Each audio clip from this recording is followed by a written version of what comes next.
It's great. You gotta love it. Competing, getting back to 9-on-7 really let us focus on the run game. Um, we showed some good stuff. I watched the tape already, so I'm excited.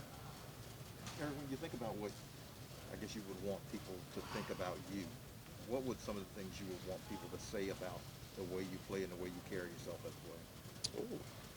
player? Um, I'm really simple. I want people, when they look at me, I want people to think that I think football is fun. I still love the game. Um, that when I go out on the field, I'm giving everything that I got, every rep, every individual, um, and they can see the joy that I get from being on the field. If I can ask one football question. Yeah. You put up a tweet about your dog. Yeah. Were you surprised at the outpouring you got from like the Saints fans that Yeah. some of them wanted to show up at your neighborhood? Yeah, Search?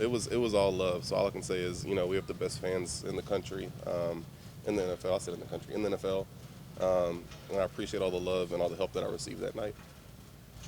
Eric, if Trevor were to start at left tackle, you're kind of a guy who can fly under the radar. You have 4 first-round picks on the line, but is that kind Oh of shoot. fitting your personality to kind of? Yeah, I didn't even recognize that, but yeah, yeah. I guess I am the sucky one out of the group, but no. I'm sorry, I don't even know your question anymore. You got me thinking. Yeah, fly under the radar. Yes, yes, that's me 100%. Yeah. 4 first-round guys, they're all dogs. I got love for all of them, and I'll be the underdog. I'll be the under the radar guy. It's fine. Yeah, I saw a stat where last year you missed 1% of your pass blocks. Were you aware of that? Were you Oh, that you were 99 out of 100? I mean, of course, there's more than 100, but you were 99% in that area. Is that? You think that's? I mean, how much pride do you take in? oh, a ton of pride. A ton of pride. I didn't know about that stat, but of course, I take a ton of pride in my pass blocking. It's in the past, it's a pass blocking league. It's a passing league, so you got to be really good at it. So just to have that efficiency, whenever I do have to protect, it's a serious thing. So, I mean, you take a lot of pride in Oh, making yeah. sure that your guy's not getting anywhere Oh near yeah, the quarterback. a ton of pride. Eric, everyone wants to talk about the Tennessee, Ohio State pipelines, but Texas A&M seems like it's coming up in the rear there with you, Justin, you, DA. How's that Yeah. Shoot, we've had a ton of Aggies since I've been here, especially in the coaching staff. We have DA, we had Dan Campbell, we had Aaron Glenn at one point. We got Hodges. We have any other players from A&M here? Justin? Oh yeah, JF. Yeah. Yeah, that's another one. So, hopefully we can get some more players in the mix instead of just coaches. We're just good culture people. So, Eric, how would you compare all the O-line coaches to Doug Marrone? I will say that Doug is extremely detailed. That's one thing that I've learned just from being with him the last couple days, weeks. I don't know how long what practice is, but he's extremely detailed compared to other people. Bobby stole my question. Sorry. What do you think of Doug's communication style? He's got a lot of experience running the show, and Yeah. He's got that New York swagger. Yeah, he does. He does for sure. But it's effective. It gets the job done. He doesn't beat around the bush. Like, he tells you what he wants and how he wants it done, and you have to go execute it. Eric, have you seen a difference in Cesar Ruiz from last year to this year? The fact that he had the whole offseason and the work. What have you seen in him so far? Yeah, I would just say from the day that Cesar has gotten here, he has continually grown as a player and as a person. He's definitely a lot more mature coming into this year. And you see that. You see that in the way that he plays, in the way that he prepares, in the way that he just walks around the building. Do you feel like he has another level from where he was last year? Yeah. And I think all of us do. Hopefully getting everybody back healthy this year will play a big role in just each one of our development as well. Because, last year we had a lot of injuries. I missed my first 6 games.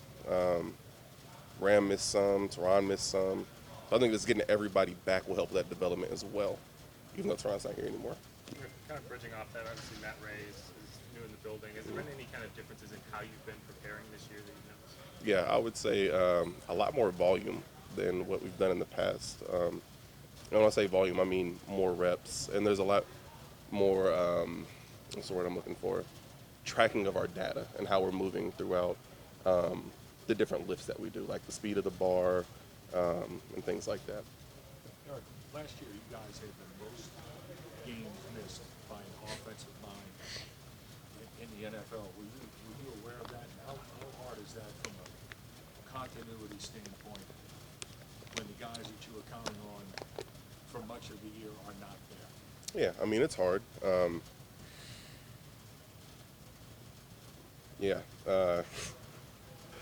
I really don't have a good answer to that, just because I know, like, we were on the next man up mentality, but not having just the same continuity between tackle and guard and tackle. I say tackle, guard and center.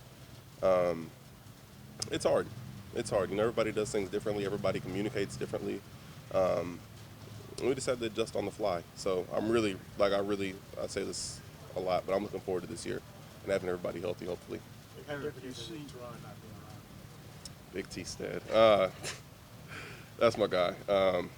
It's different for sure, but I think that we've all taken on kind of a leadership role and a leadership aspect in the room between the older guys and the guys who've been in the system for a couple of years. I'm going to miss him, but it's whatever. I'm excited for him. I'm happy for him. Is that leadership more by committee now that he's gone?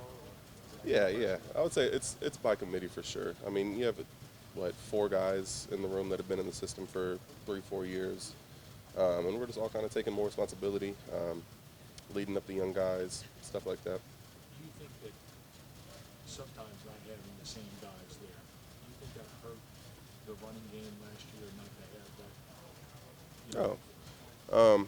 I think it definitely had an effect. That plus the fact that Alvin missed games, Mark missed games. I mean, just honestly, the health of the team last year, I would say it affected the running game a little bit, but we can't use it as an excuse. All I can say is that I'm excited for this year. Eric, are you 100% like just center, taking center reps? No. Remember how they want you to do center guard, center, and all that? Are you just totally focused on center right now? As far as I know, yes, but that can always change. Honestly, I just kind of do what I'm told, go where I'm told. I try to be easy. Eric, was there an over-under among your fellow offensive linemen on how quickly Trevor Penning would get into a dust-up? There wasn't, but I might go have one now. Might have to start that one. Do you guys, I mean, obviously you came in with a reputation. How do you view that? I mean, as a fellow lineman, you like that mentality? Yeah. I mean, it brings a certain level of intensity. Because I'll always say, like, I play offensive line, but I'm really not a fighter. I'm a lover through and through.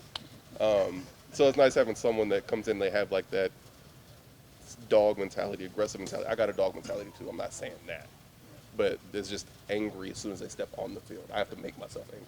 So I think it's a good thing having that, because it kind of boosts the meanness of the whole group as well. How do you go about making yourself angry? No. That's way too much. I don't know. I'm really not an angry guy. I can't give y'all everything. Eric, Ryan Jensen goes down with the Bucks, and you hear so much chatter. Yeah. Not only losing the talent, but his communication skills, being able to pick up. For people who don't kind of grasp that center position, so much mental part goes into it, especially when you have a guy that's not going to move around too much. So, kind of a little bit of thought on that from your standpoint of that center spot, making all those calls, all those alignment adjustments, and now you see so much inside blitzes that you have to pick up. Yeah, well, first off, shout out Ryan Jensen. Hope he gets healthy soon. Hope he gets well soon. He plays for a division rival, but it's always love between the centers. But yeah, center's a tough position mentally. You're kind of the quarterback of the offensive line, the cliche saying everybody likes to use, but it's true. We kind of run things up front, and basically everybody else's confidence on that offensive line runs off of me. So if they're confident in me, then we're confident as a whole group. And I take pride in that. And to that point, too, at this time last year, you were kind of going back and forth between Taysom Hill, Jameis Winston throughout the season, 4 different quarterbacks.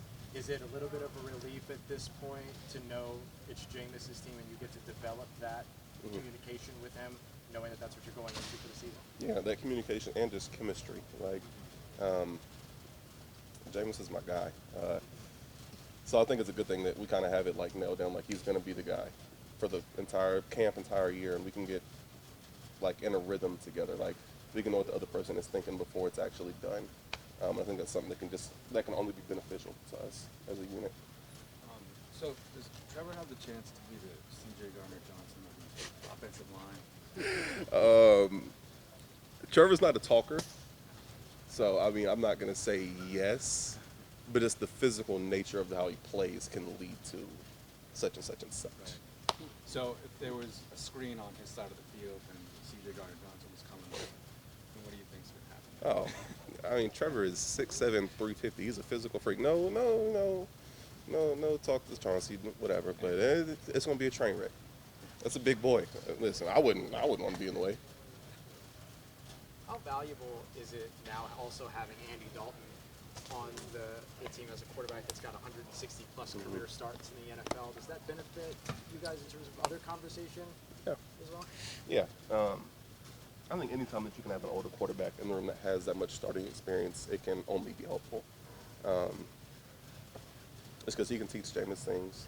Jameis can teach him things. They can just kind of, fly back and forth off of each other and bounce ideas off. So I think that it can only be helpful.